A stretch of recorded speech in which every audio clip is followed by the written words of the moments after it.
Every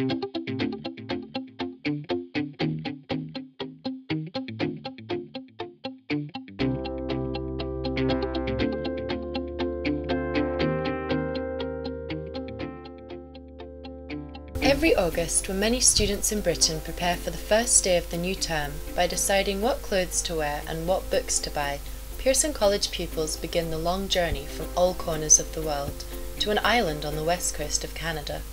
This will be their home for the next year. But what is so special about these students? And why does the school even exist?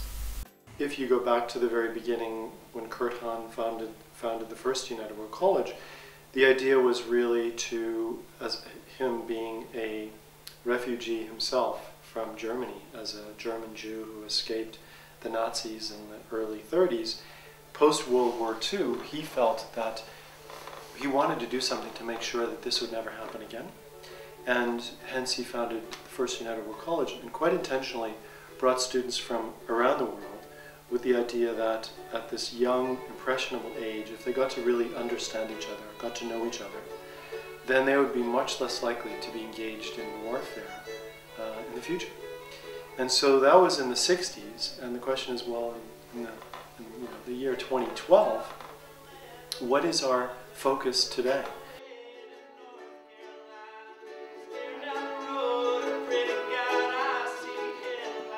Lester Pearson is a school part of the United World College movement.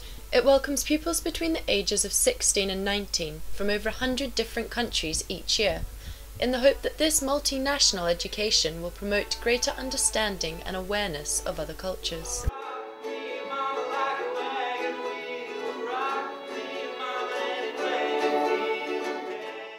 Whether it's sharing the fact that you're an Israeli-Palestinian, or that you have an old Chinese poem that you'd like to share with an audience that might not have heard it, or that you're from Argentina and you want to share the tango, which is an Argentinian tradition or form of culture.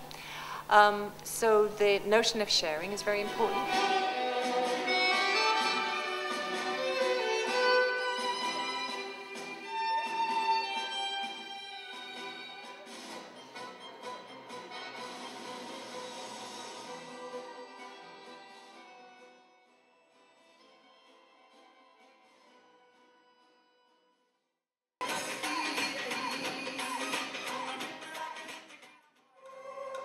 This colourful style of learning has turned out many talented people over the years, but it isn't all singing and dancing. The students must still attend classes. And you say, I would like to have Canadian dollars, and I will give you my US dollars. So the bank is actually buying. There is a clear trend in successful individuals being produced by Pearson College, from famous politicians to authors and actors. But what makes these students so special? Students are really smart. I would say they are smart people, but also they have this hunger of knowledge. So for us as teachers, me personally, I come to the class, I try to come very prepared, but also always there's going to be a question that you don't know where it's going to come from, because we have all the different cultures here. These are highly intelligent and switched-on students, as their teachers have pointed out. Former Scottish Labour leader and Pearson College alum Wendy Alexander believes that this is because the students at Pearson are trusted with much more responsibility in comparison to those pupils at our own schools. And our current education system in the United Kingdom tends to be much more hierarchical, and whilst not perhaps infantilising children, certainly doesn't give young people the chance to mature and grow and show responsibility early in the way the Pearson experience allowed for. And I've always tried to retain that knowledge and experience, and I hope that as the education system in this country evolves, we will see young people being able to take more responsibility. But perhaps the reason these students can be given so much more responsibility is because they have been carefully selected from their respective countries based on the promise and potential they show to use education as a force to bring peace. But that isn't all they have in common. All the pupils here are on full scholarships donated by various benefactors and foundations. Scottish student James Turner expresses his gratitude towards his scholarship donor. Without the Henry Foundation, I wouldn't be here. I have no clue where I'd be right now, but I just know that I wouldn't have had such a fantastic experience, and for that I'm honoured and forever grateful. Do you think they'll be able to continue to give this scholarship to students? I'm not too sure exactly what the financial situation with the Henry Foundation is, but I really hope that a Scottish student gets the same experience as I'm getting.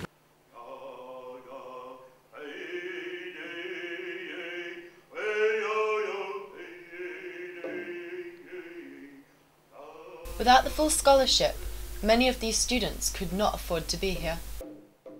I have 3 other sisters younger than me, and they're all going through schooling back home too.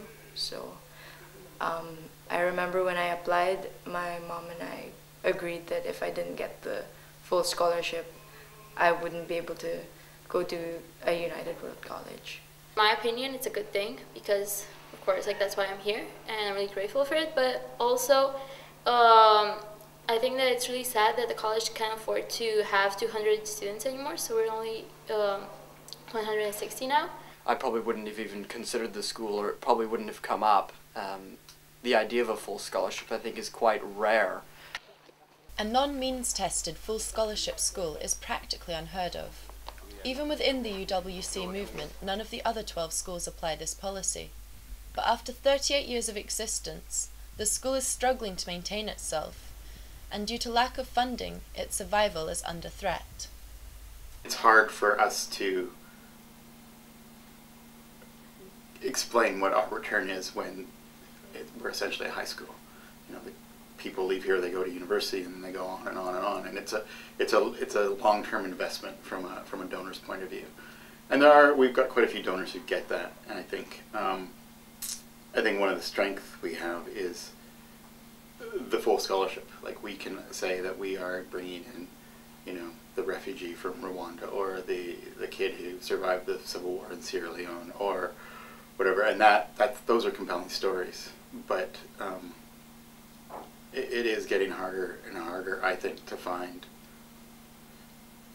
somebody who wants to give a scholarship. Yet despite these challenges, Pearson College fundraisers will continue to highlight to donors that it is not just an education they are helping to sustain, but rather a home, a place where students from all walks of life can learn more about themselves and each other. Who are you? That's something you're going to have to determine before you leave. Your education.